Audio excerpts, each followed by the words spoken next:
નમસ્કાર મિત્રો, આપનું સ્વાગત છે આપના યુટ્યુબ ચેનલ રાજા ગોગા સિકોતર 1719 પર। આજે આપણે વાત કરવાના છીએ, તમે દશામાના પૂજાનો સાચો અર્થ જાણો છો? રહસ્યો વિશે। દશામા માતાનો પૌરાણિક ઉદ્ભવ ક્યાંથી થયો હતો? 2.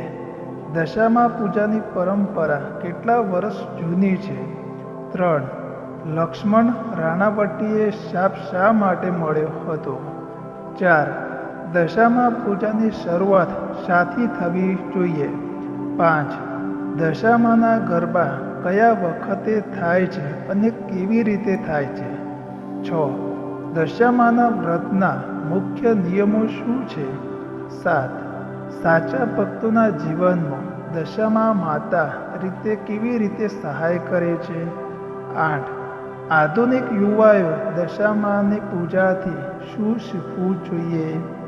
9. દશામાના માતાએ અંતે શી રીતે વિદાય આપવી જોઈએ? આ તમામ વિષયો આપણે જાણીશું આ વિડીયોમાં, તો આ આખો વિડીયો અવશ્ય જુઓ, નવું જાણવા મળશે। તો ચાલો મિત્રો, શરૂ કરીને તમે દશામાના પૂજાનો સાચો અર્થ શું છે? તો મિત્રો, 1. માતાના પૌરાણિક ઉદ્ભવ ક્યાંથી થયો હતો? પહેલાં સૌને મારા જય દશામા।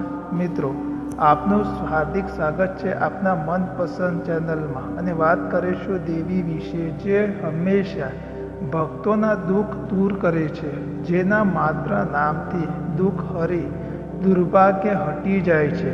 એ નામ દશા માતા છે। દશામા કોને કહે છે?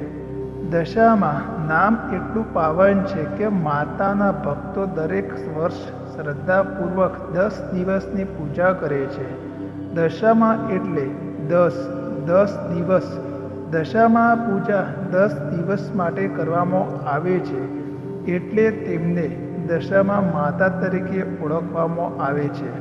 દશામા સામાન્ય દેવી નથી, તેઓ છે ભક્તોની આરાધ્ય શક્તિ।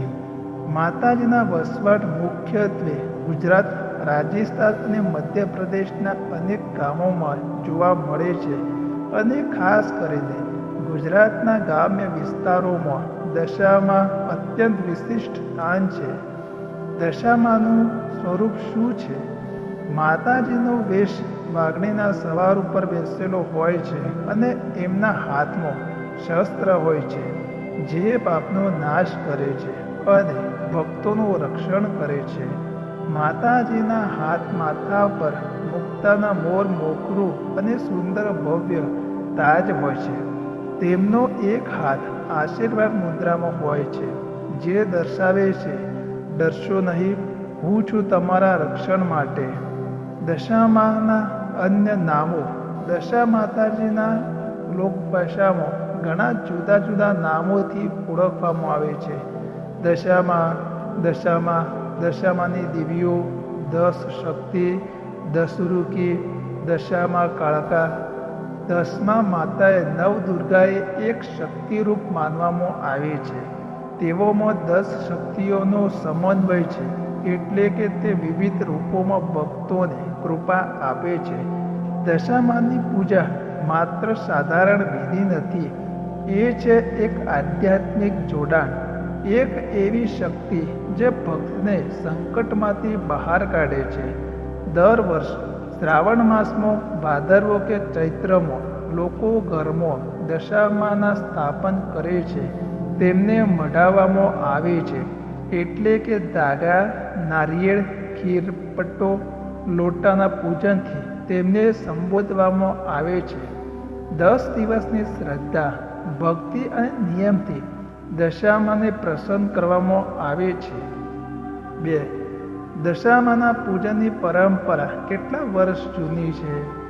વિશ્વમાં અનેક દેવી દેવતાઓની પૂજા થાય છે, પણ દશામાની પૂજાના એક અલગ જ પરંપરાગત અને ઐતિહાસિક મહિમા છે।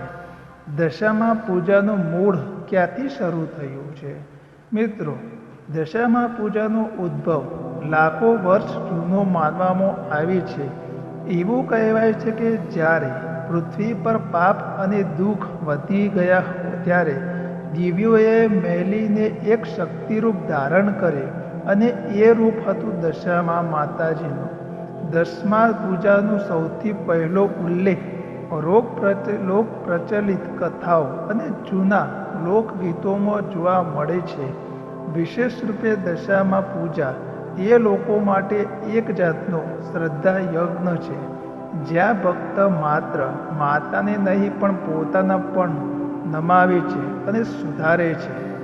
પરંપરાગત ગ્રામ્ય વિસ્તારના જીવનમાં દશામા પૂજાનું સ્થાન શું છે?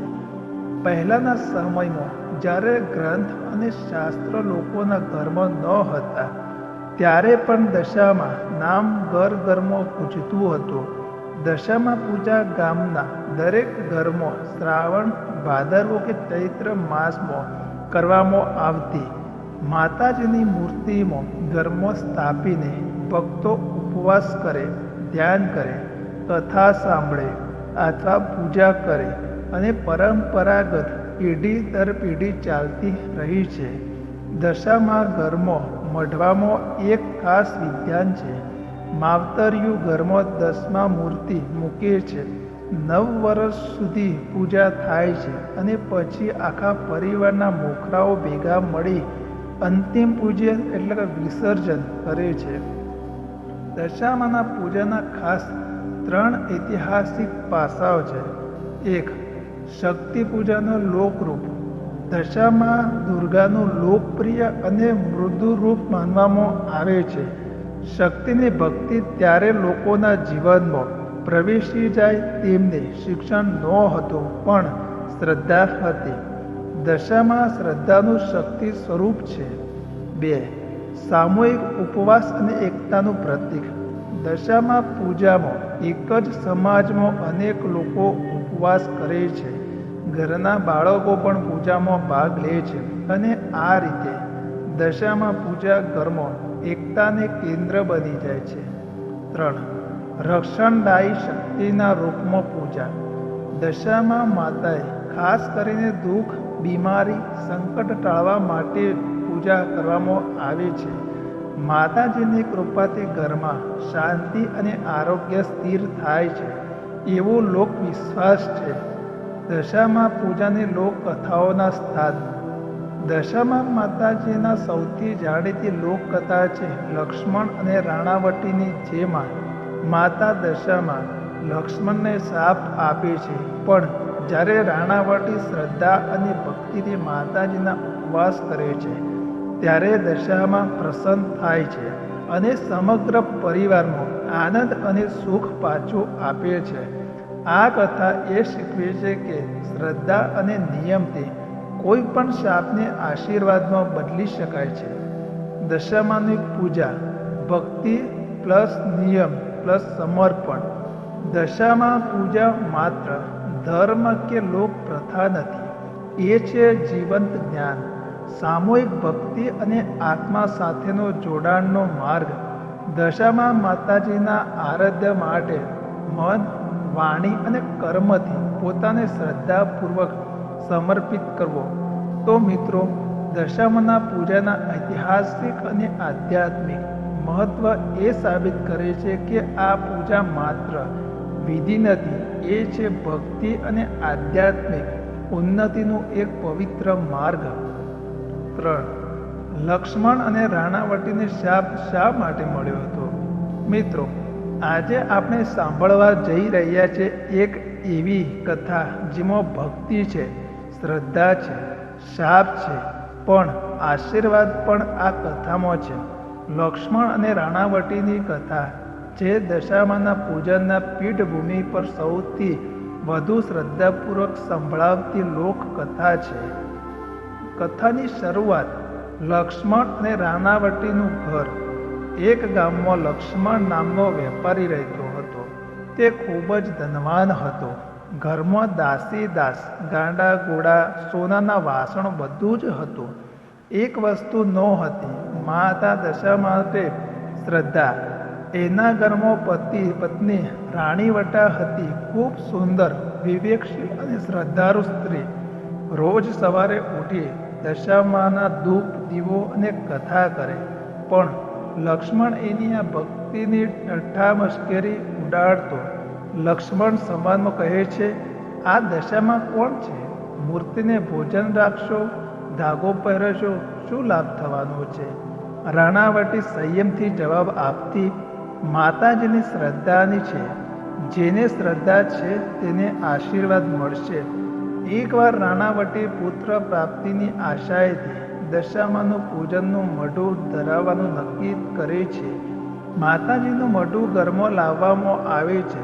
પૂજા અર્ચના શરૂ થાય છે. પણ લક્ષ્મણ સતત વિરોધ કરે છે. એક દિવસ રાણાવટી ન હતા ત્યારે લક્ષ્મણે મઢામાંથી નારિયેળ ઉપાડીને ફેંકી દીધો અને ધાગો તોડી નાખ્યો. દશામાં અપમાને આવી અને પછી જે થયું એક ચેતવણી હતી. રાત્રે લક્ષ્મણના સપનામાં માતાજી આવ્યા અને તેમણે કહ્યું, તારે મારી ભક્તિનું અપમાન કર્યું છે, હવે તારે દુઃખનો સામનો કરવો પડશે. અને એ જ રાતથી લક્ષ્મણના ઘરમાં દુઃખો શરૂ થયા. વેપાર બંધ પડ્યો, ઘરમાં ઝઘડા વધ્યા, સંતાન નહીં થાય, બીમારીઓ. રાણાવટીની ભક્તિ અને સમર્પણ. જ્યારે લક્ષ્મણ માતાના શાપમાં ફસાઈ ગયો હતો ત્યારે રાણાવટી માતાજીને શરણે ગઈ. તેમણે 10 દિવસનું મઢું રાખ્યું, ઉપવાસ રાખ્યો અને રોજ કથા વાંચી, આરતી કરી. માતાજીની ભક્તિમાં ખીલેલી કે એ સ્ત્રી એટલી સમર્પિત થઈ કે આખો ગામ આશ્ચર્ય પામ્યો. 10મો દિવસ આવ્યો. રાત્રે દશા માતાજી ફરી રાણાવટીના સપનામાં આવ્યા અને કહ્યું, બેટી, તારે ભક્તિને હું પ્રસન્ન છું. લક્ષ્મણને મેં માફ કર્યો. તમારા ઘરમાં ફરી સુખ આવશે. ફળ મળ્યું ભક્તિના માતાજીના આશીર્વાદથી. તે દિવસે પછી લક્ષ્મણ બદલાઈ ગયો. તે દશામાના શરણે ગયો, માફી માગી અને ફરીથી મઢું રાખ્યો. રાણાવટી અને લક્ષ્મણને સંતાન મળ્યું. ઘરમાં સુખ શાંતિ ફરી આવી.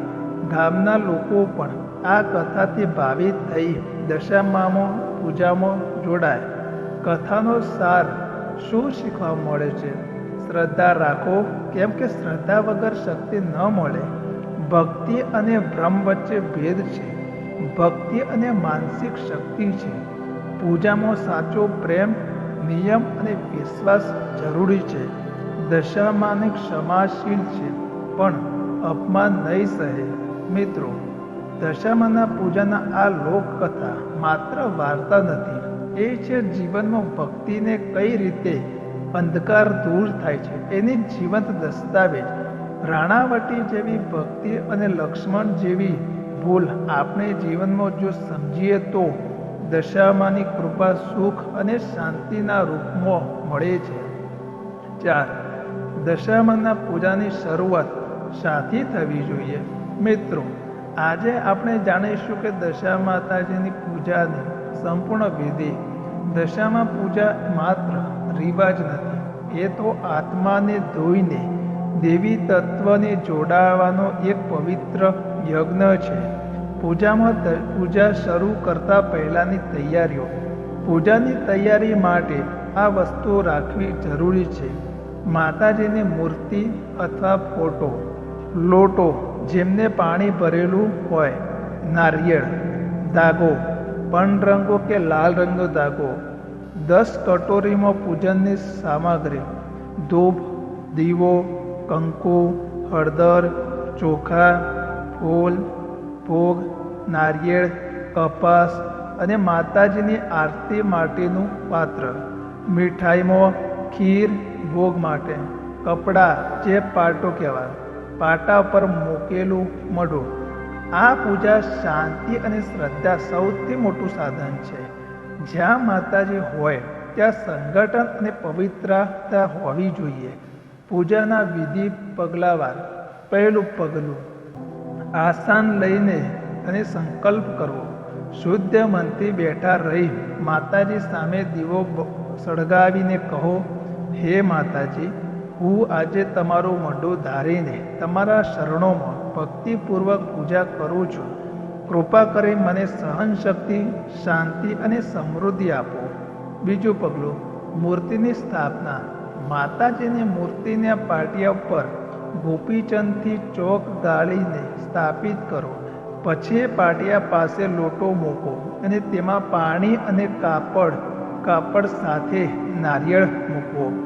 ત્રીજું પગલું, ધાગો બાંધવો અને મઢું કરવો. માતાજીના શરણોમાં પનરંગો ધાગો મૂકો અને માનસિક રીતે કહો, આ ધાગો મેં તારા શરણોમાં સમર્પિત કર્યો છે. 10 દિવસ સુધી હું નિયમ અને ભક્તિથી તમારી સેવા કરીશ. ચોથું પગલું, આરતી અને કથા પઠન.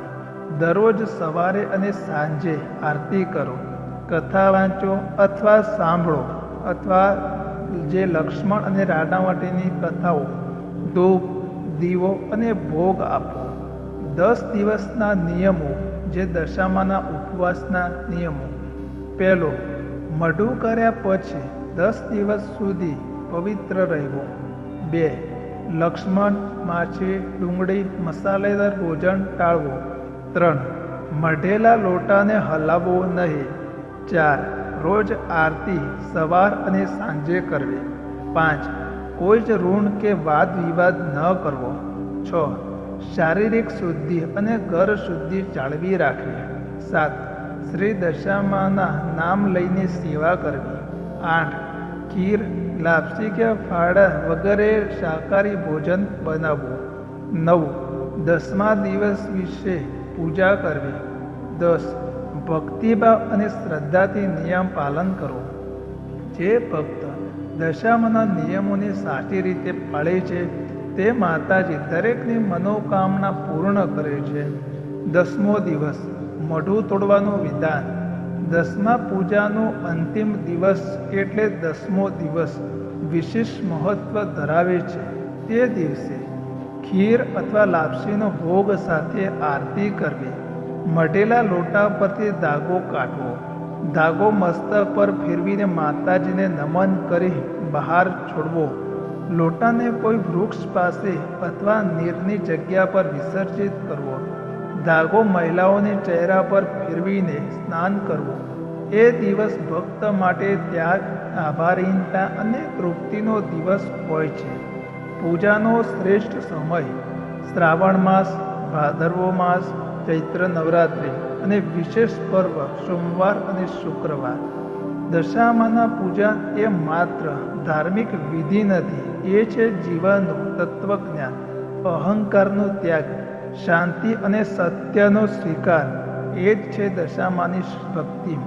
માતાજીની કૃપાથી જીવનમાં દુઃખ ઓગળી જાય છે અને સુખના નવા દ્વાર ખીલે છે. તો મિત્રો, આ રીતને દશામાના પૂજન કરવામાં આવે છે. 5, દશામાના ગરબા કયા વખતે થાય છે અને કેવી રીતે થાય છે? મિત્રો, જ્યાં શ્રદ્ધા છે ત્યાં સંગીત છે, અને જ્યાં દશામાં નામ છે ત્યાં ભક્તિના વિના લોક ભજનો છે. આજ આપણે ઊંડાણપૂર્વક જાણીશું દશામાના ભક્તિમય ભજનો અને ગરબાની લોક પરંપરા વિશે. દશામાના લોક ભજનો અને ભાવની ભાષા. દશામાના પૂજનના દિવસોમાં સવાર અને સાંજે માતાજીના ભજનો, ગીતો ગામમાં ગલી ગલી સંભળાય છે. એ ભજનો માત્ર ગીત નથી, એ ભક્તોના હૃદયથી પુકાર છે. એવા પ્રખ્યાત ભજનો જે 1, દશામાં તું દે છે ધાગો. 2, દશામાં મારી પાળે છે, વાગણ ઉપર ચાલે છે. 3, લક્ષ્મણ રાણાવટીનો શાપ હટાવ્યો. 4, દશામાં તું દુઃખ હર. 5, મઢું ધરીને દશામાં બોલાવવા આવ્યો. આ બધા ભજનો જીવનની પરિસ્થિતિઓથી સંકળાયેલા છે. જે ભક્તો દુઃખોમાં હોય છે તે દુઃખ હરતાના રૂપમાં દશામાને યાદ કરે છે, અને જ્યારે સુખ આવે ત્યારે ધન્યવાદ રૂપે ગરબાની તાલે માતાજીના ગાન ગાય છે. દશામાના ગરબા અને ભક્તિનો ઉત્સવ. દશામાના 10 દિવસમાં ખાસ કરીને સામનાના સમયે ભક્તો ગરબા કરે છે. તેમાં મહિલાઓ ઘરમાં કે મંદિરની આસપાસ ભેગા થઈને ગરબા ગાય છે. પહેલે 2 લાઈનો ગીતની હોય છે, પછી હાથમાં ચાંદલીઓ ફેરવીને ભક્તિથી માતાજીના ભાવપૂર્વક યાદ કરે છે. દશામાના લોક ગરબાની વિશેષતાઓ. મંદિર અને ઘરમાં કુદરતી રીતે થતી ભક્તિ, વાદ્ય વગર માત્ર હાથની સાથે ગરબા. ગરબાના શબ્દોમાં દુઃખ પણ હોય છે અને આશીર્વાદ પણ હોય. આખા પરિવાર સાથે થતા હોય છે. સંસ્કાર અને સંગઠન બંનેનો અનુભવ. ઉદાહરણ તરીકે ગાયનના અંદાજે લઈ દશામાં ધાગો બાંધ્યો રે બેન, મા તારે પાડે સાવ જીવન, વાગણ ઉપર બેસી આવે દે છે મારે દુઃખને જન. આવા સાદા સંગીત પણ હૃદયને પવિત્ર કરી દે છે. દશામાના ગરબા એ લોકજીવનનો અવાજ છે, જ્યાં ભક્તિ એક ઉત્સવ બની જાય છે. ભજનનો અર્થ અને ભાવના. દશામાના ભજનો અને ગરબામાં કેટલીક ખાસ લાગણીઓ છુપાયેલી હોય છે. વિનમ્રતા. હે માતાજી, તું જ મારો આશરો છો. કૃપાભિલાષા. મને આશીર્વાદ આપજો. અહંકારનો ત્યાગ. હું તારો છું, મારું કશું જ નથી. સમર્પણનો ભાવ. મારે તારો ધાગો બાંધવો છે. ભજનને સાંભળતા અને ગાતા ભક્ત પોતાની આત્માને માતાના શરણોમાં સમર્પિત કરી દે છે. આજના યુગમાં પણ જીવંત ભક્તિ છે. જોકે આજનો યુગ મોબાઈલ અને મશીનરીનું છે, તોય માતાજીના ભક્તો યુટ્યુબ, ઇન્સ્ટાગ્રામ, વોટ્સએપ દ્વારા ભજનોને શેર કરે છે.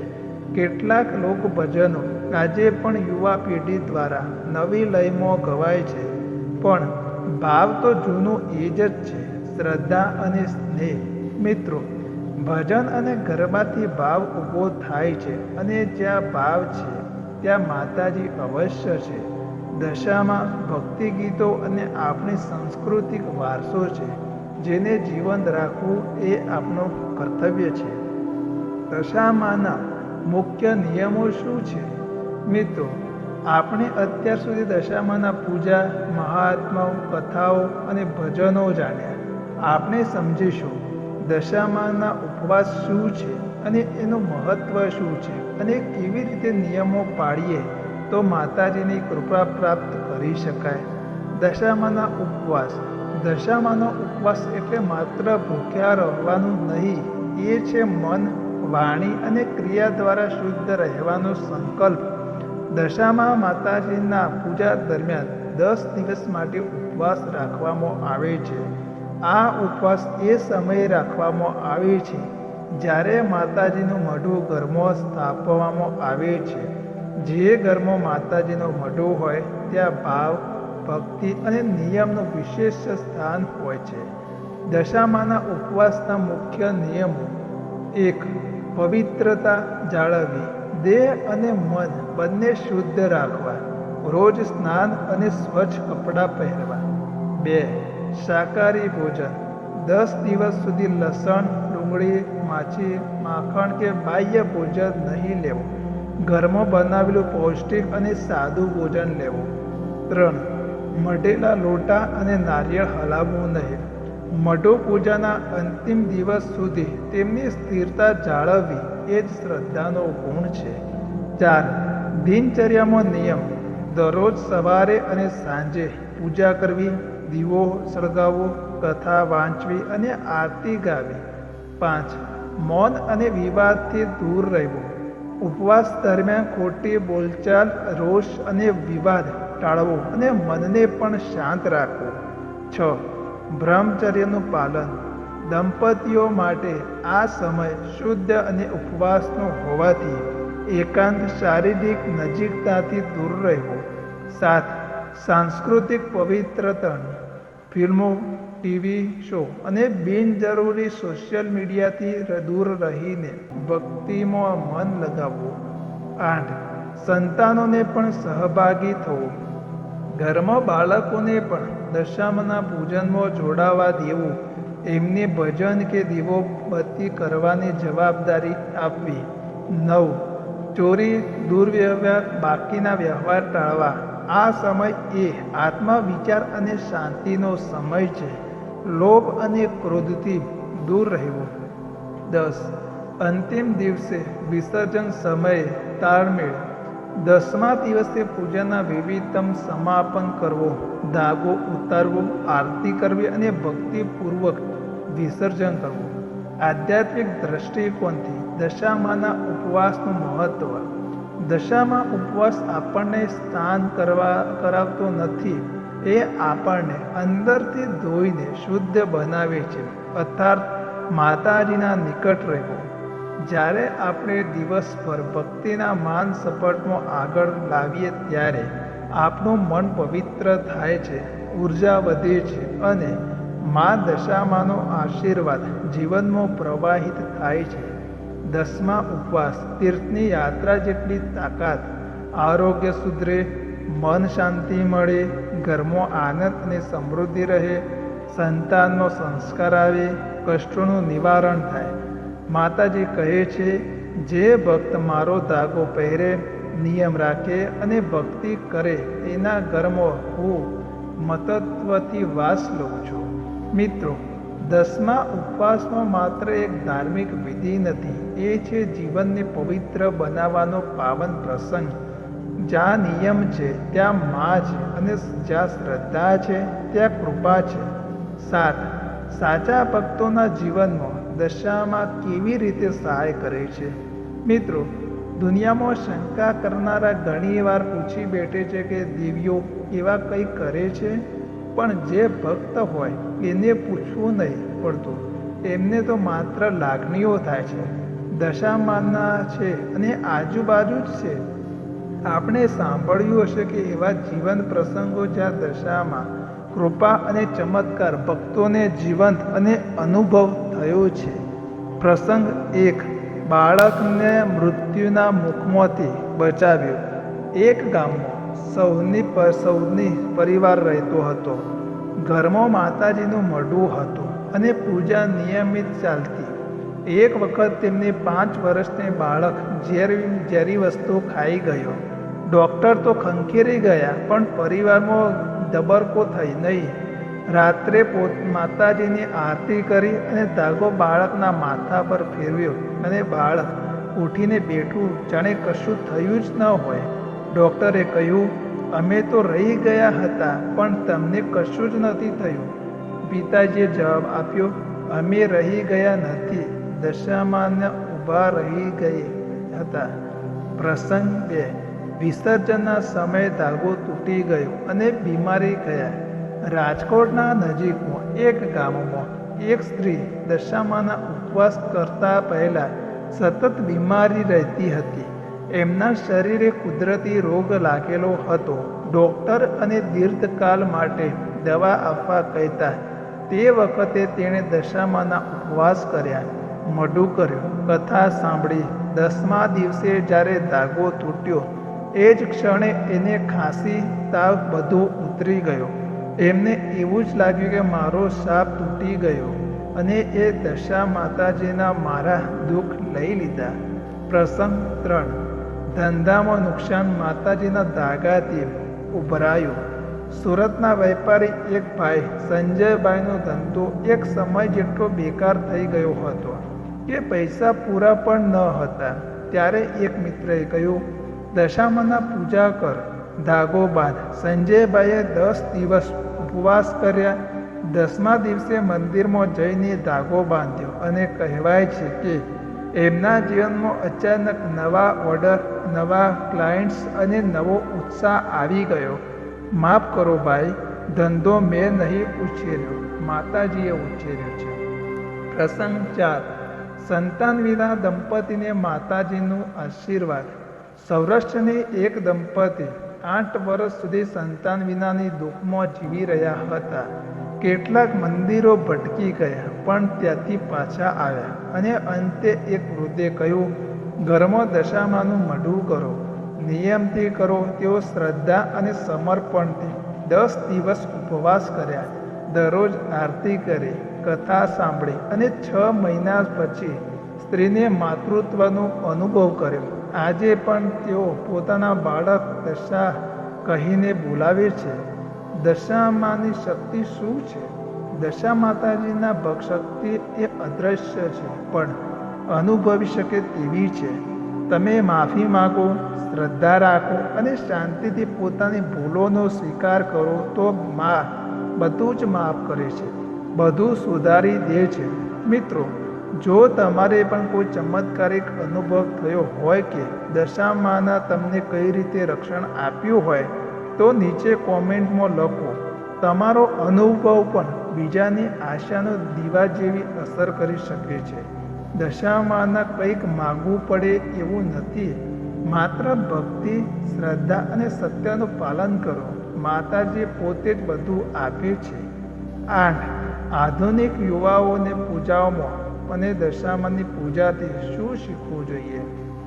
મિત્રો, આપણે સમજીશું કે દશામા પૂજા એટલે માત્ર ધાર્મિક વિધિ નહીં, પણ એ છે કે જીવનનો આધ્યાત્મિક દિશામાં ચાલવતો માર્ગ.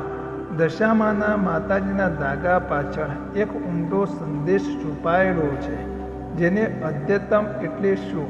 દશામાં આપણને શું શીખવે છે? દશા માતાજી પૂજા આપણને શીખવે છે શાંતિ કદી બહાર નથી, એ આપણા અંદર છે. દશામાના 10 દિવસ અને જીવનના 10 સંકલ્પ. 1. હું શુદ્ધ વિચાર રાખીશ. 2. હું સંયમ રાખીશ. 3.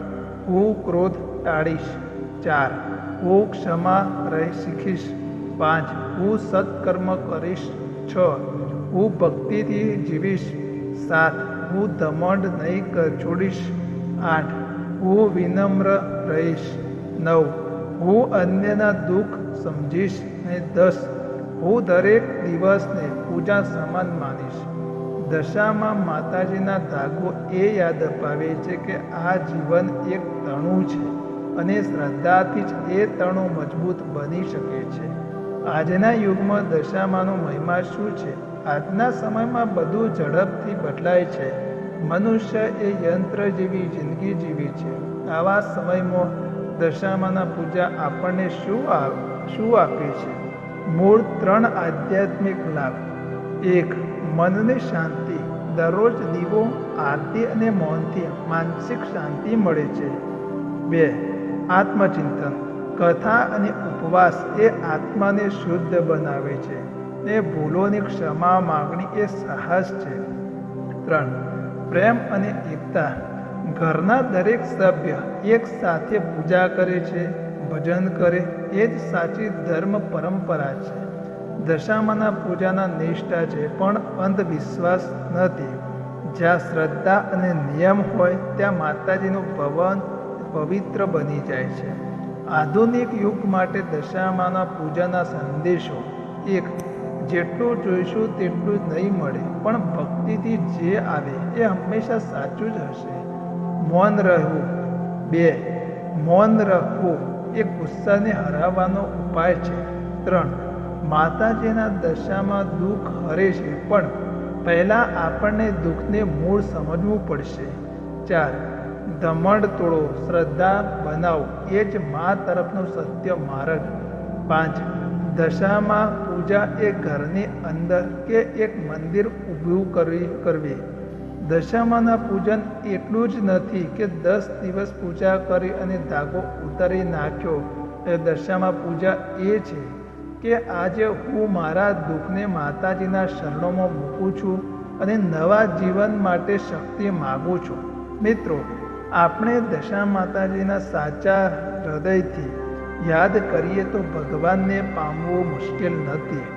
માત્ર માં દશામાં સુધી જાઓ, બાકી રસ્તો તો માં તમારા હાથ પકડીને ચાલશે. 9. દશામાના અંતે શી રીતે વિદાય આપવી જોઈએ?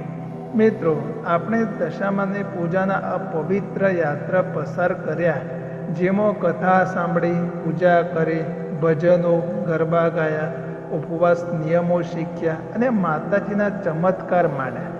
આ છે અંતિમ ભાગ, પણ એ અંત નથી. એ છે કે નવા આધ્યાત્મિક જીવનની શરૂઆત. દશામાના માતાજીના ચિંતન એક અંતરયાત્રા. દશામાં શૂન્યમાંથી ઉદ્ભવી છે. એમના શરણે બેસતા જ જીવનની વ્યથા ઓગળી જાય છે. દશામાનું નામ લેવું એ માત્ર મંત્ર નથી, એ છે શાંતિનો અવાજ. જ્યાં ડૂબી જાઓ છો અહંકાર, દુઃખ, ગુસ્સો બધું જ પીગળી જાય છે. માતાજીના શરણોમાં બેસીને પોતાને પૂછો, શું હું મારા કર્તવ્યોમાં સત્ય નિભાવવા રહ્યો છું? શું હું મારી ભૂલો માટે ક્ષમા માગું છું? શું હું આખી શ્રદ્ધાથી મારું બધું જ તમને અર્પણ કરી શકું છું? દશામાં પાસેથી કોઈ સામાન્ય ભક્ત નથી. એમના દરબારમાં જે આંખ ભીની હોય એ જ સહકાર છે. વિદાય સાથે વૃદ્ધિ. દશામાની પૂજા હવે જીવનમાં ઉતારીએ. મિત્રો, પૂજા પૂરી થાય, આરતી સમાપ્ત થાય, પણ મા દશામાનો આશીર્વાદ કદી સમાપ્ત થતો નથી. તમે હવે જીવનમાં વધુ સહનશીલ રહેશો, સત્યના માર્ગે ચાલશો, ઘરના ગંગા સમાન પવિત્ર રાખશો, તકલીફો સામે વિશ્વાસ સાથે રાખી લડશો. દશામાને આપો અને આ જીવનમાં તમારું મારું બધું જ આપમેળે સુધરશે. દશા માતાજીના પૂજા એ જીવનની ગેરંટી નથી, પણ આધ્યાત્મિકની શાંતિની ખાતરી જરૂર છે. હવે આપણો ધાગો ખુલશે તો પણ વિશ્વાસ ન ખુલે. આ જગતમાં જ્યાં સુધી દશામાનું નામ છે ત્યાં સુધી કોઈ ભય નથી. આભાર મિત્રો. જો તમને આ વિડીયો પસંદ આવ્યો હોય તો લાઈક કરજો, તમારો અભિપ્રાય નીચે કોમેન્ટમાં લખો અને આવા વધુ વિડીયો જોવા અને ચેનલને સબસ્ક્રાઈબ કરો અને બેલ આઇકન દબાવજો, જેથી નવી માહિતી સૌથી પહેલાં તમને મળે. આ માહિતી ઉપયોગી લાગી હોય તો તમારા મિત્રો, પરિવારજનો સાથે શેર કરજો. તમારું પ્રેમ, સહકાર અમને વધુ સારું બનાવવાની પ્રેરણા આપે છે. ફરી મળીશું એક નવા વિષય સાથે. ત્યાં સુધી જય દશામાં, જય ગોગા શિકોતરમાં.